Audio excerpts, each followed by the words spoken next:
Visit LibriVox.org. Allan Quatermain by H. RiderHaggard. Chapter 24. By Another Hand. A year has elapsed since our most dear friend Allan Quatermain wrote the words "I have spoken" at the end of his record of our adventures.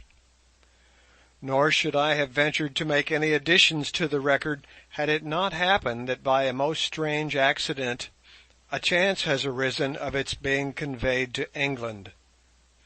The chance is but a faint one, it is true, but as it is not probable that another will arise in our lifetimes, Good and myself think that we may as well avail ourselves of it, such as it is.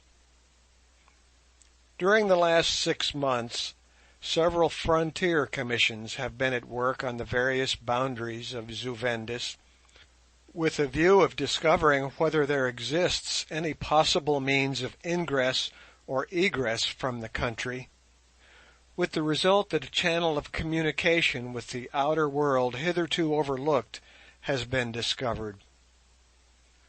This channel, apparently the only one, for I have discovered that it was by it that the native who ultimately reached Mr. Mackenzie's mission station, and whose arrival in the country, together with the fact of his expulsion, for he did arrive about 3 years before ourselves, was for reasons of their own kept a dead secret by the priests to whom he was brought, is about to be effectually closed. But before this is done, a messenger is to be dispatched, bearing with him this manuscript, and also 1 or 2 letters from Good to his friends, and from myself to my brother George, whom it deeply grieves me to think I shall never see again, informing them, as our next heirs, that they are welcome to our effects in England, if the Court of Probate will allow them to take them. End note. Of course, the Court of Probate would allow nothing of the sort. Editor. Inasmuch as we have made up our minds never to return to Europe. Indeed, it would be impossible for us to leave Zu-Vendis even if we wished to do so. The messenger who is to go, and I wish him joy of his journey, is Alphonse. For a long while he has been wearied to death of Zu-Vendis and its inhabitants.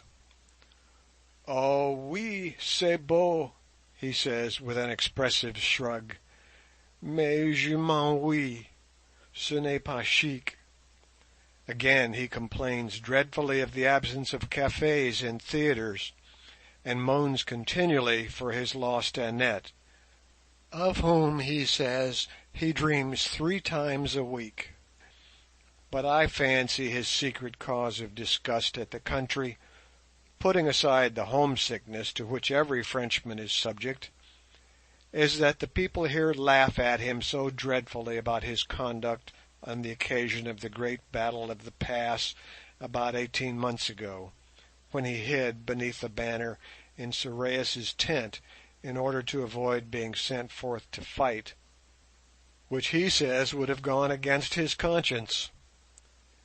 Even the little boys call out at him in the streets, thereby offending his pride and making his life unbearable.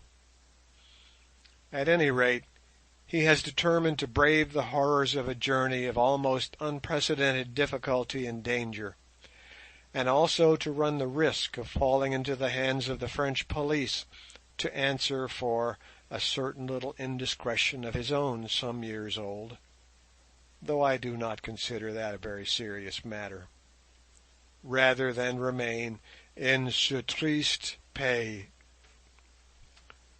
Poor Alphonse!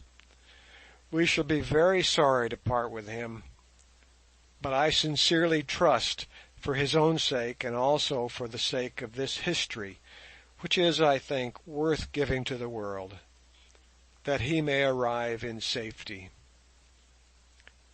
If he does, and can carry the treasure we have provided him with in the shape of bars of solid gold, he will be, comparatively speaking, a rich man for life, and well able to marry his Annette, if she is still in the land of the living and willing to marry her Alphonse. Anyhow, on the chance, I may as well add a word or two to dear old Quatermain's narrative.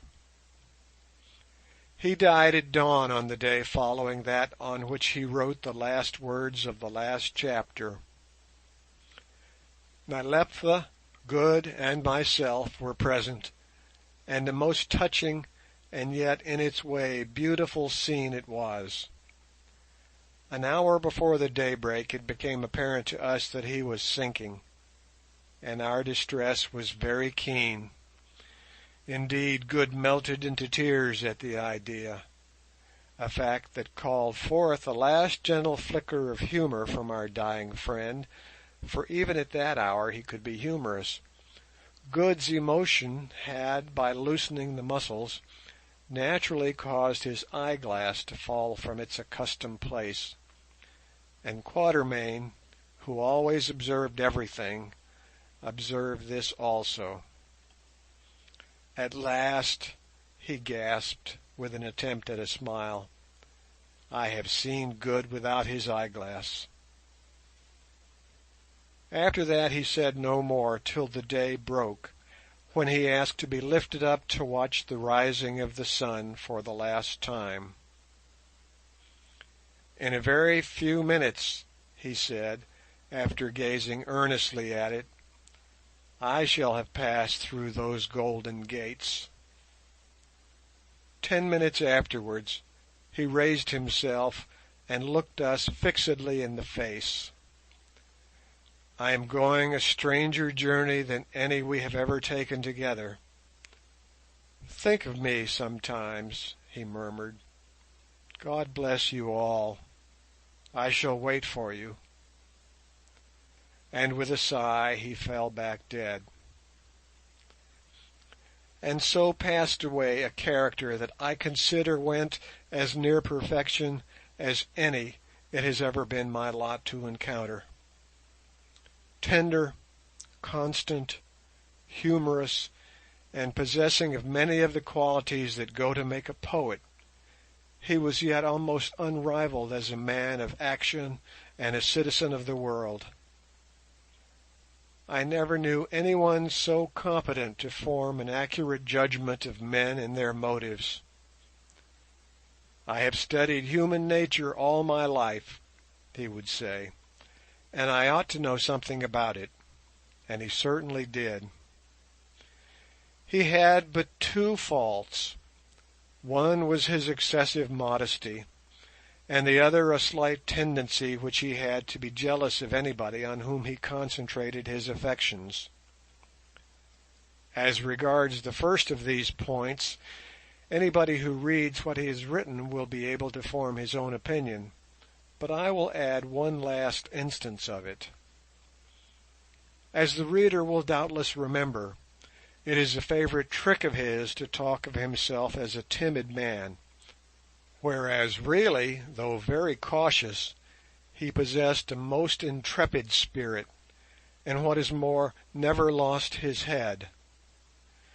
Well, in the great battle of the pass, where he got the wound that finally killed him, one would imagine from the account which he gives of the occurrence that it was a chance blow that fell on him in the scrimmage. As a matter of fact, however, he was wounded in a most gallant and successful attempt to save Good's life, at the risk and, as it ultimately turned out, at the cost of his own.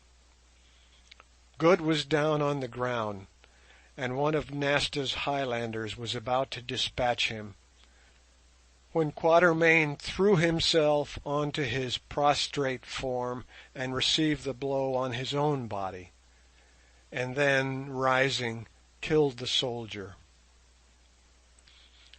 As regards his jealousy, a single instance, which I give in justice to myself and Nyleptha, will suffice. The reader will, perhaps, recollect that in one or two places he speaks as though Nyleptha monopolized me, and he was left by both of us rather out in the cold. Now, Nyleptha is not perfect, any more than any other woman is, and she may be a little exigent at times, but as regards Quatermain the whole thing is pure imagination. Thus, when he complains about my not coming to see him when he is ill, the fact was that, in spite of my entreaties, the doctors positively forbade it. Those little remarks of his pained me very much when I read them, for I loved Quatermain as dearly as though he were my own father, and should never have dreamed of allowing my marriage to interfere with that affection. But let it pass. It is, after all, but one little weakness, which makes no great show among so many and such lovable virtues.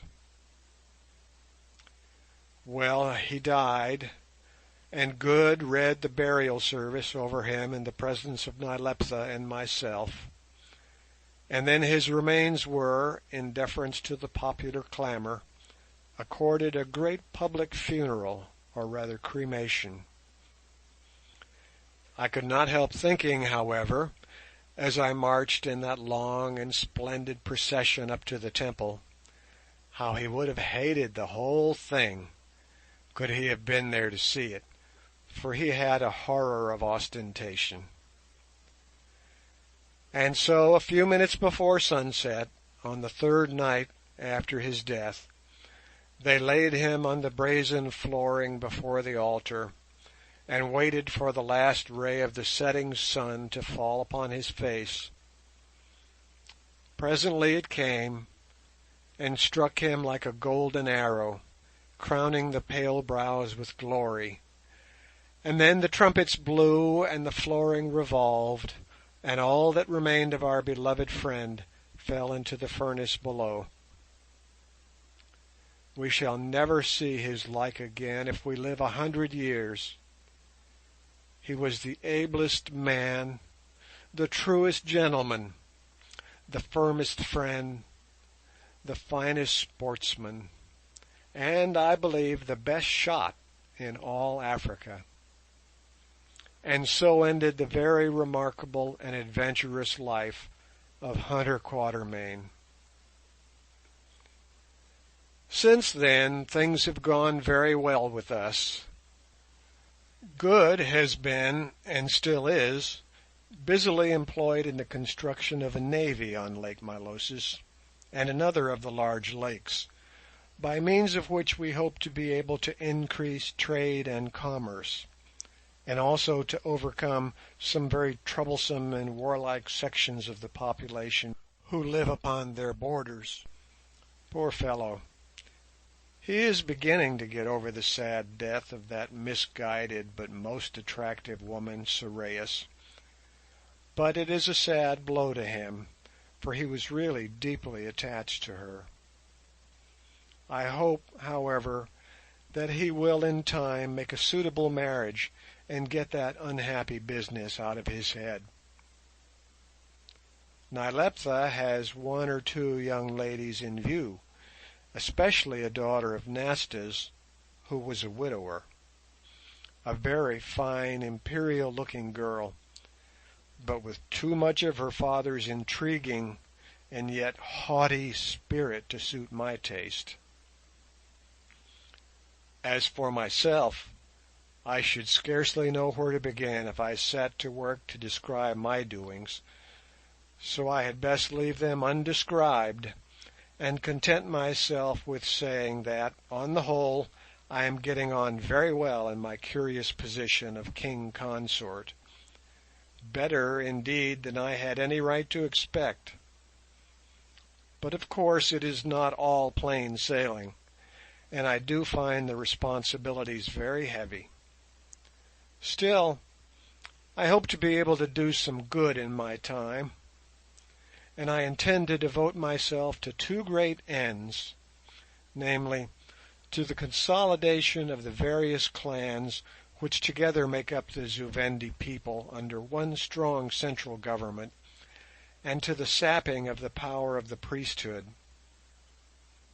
The first of these reforms will, if it can be carried out, put an end to the disastrous civil wars that have for centuries devastated this country, and the second, besides removing a source of political danger, will pave the road for the introduction of true religion in the place of this senseless sun worship.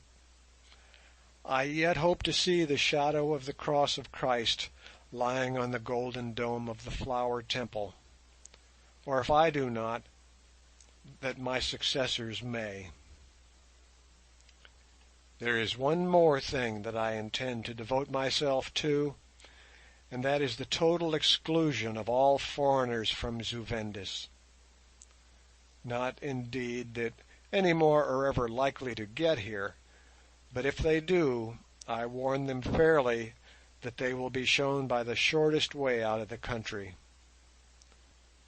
I do not say this from any sense of inhospitality, but because I am convinced of the sacred duty that rests upon me of preserving to this, on the whole, upright and generous-hearted people, the blessings of comparative barbarism. Where would all my brave army be if some enterprising rascal were to attack us with field guns and Martini Henrys? I cannot see that gunpowder, telegraphs, steam, daily newspapers, universal suffrage, etc., etc., have made mankind one whit the happier than they used to be, and I am certain that they have brought many evils in their train. I have no fancy for handing over this beautiful country to be torn and fought for by speculators, tourists, politicians, and teachers, whose voice is as the voice of Babel, just as those horrible creatures in the valley of the underground river tore and fought for the body of the wild swan.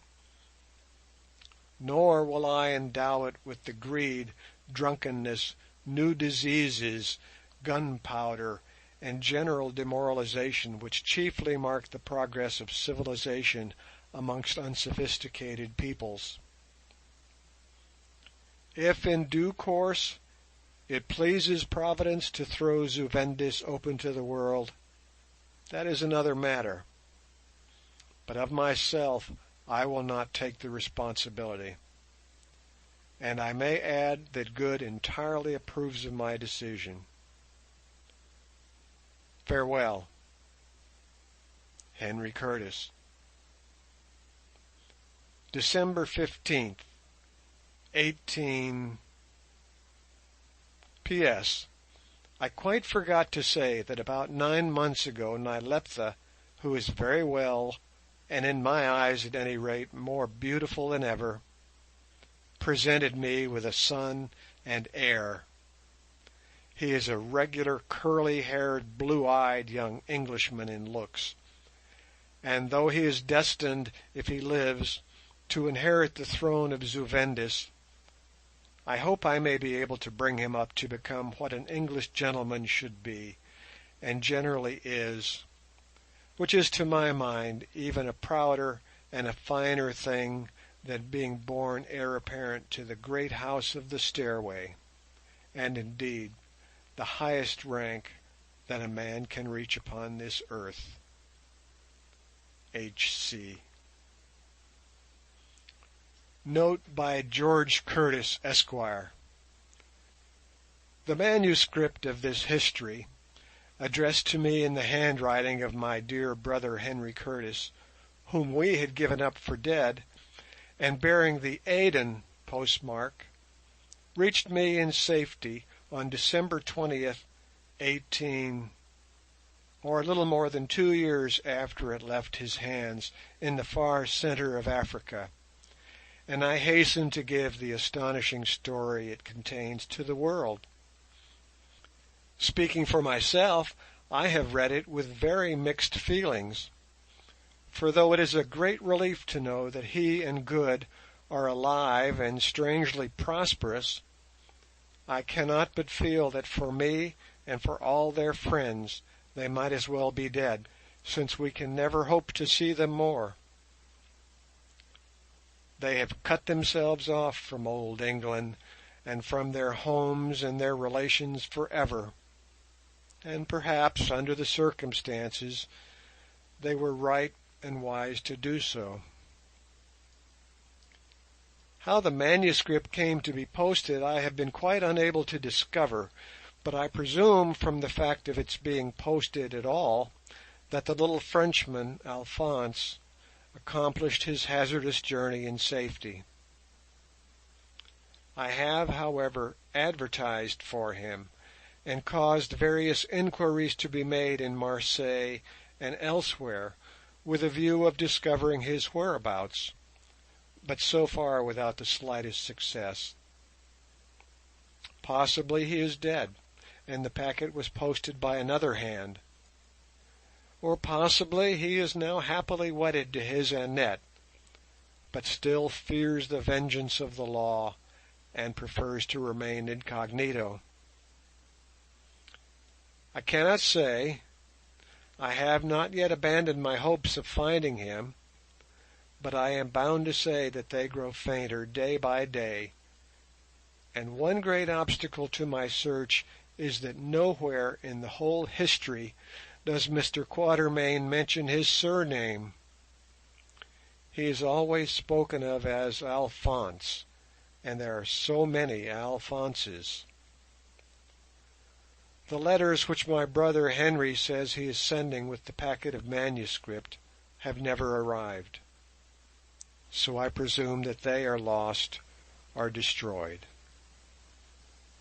George Curtis. End of Allan Quatermain.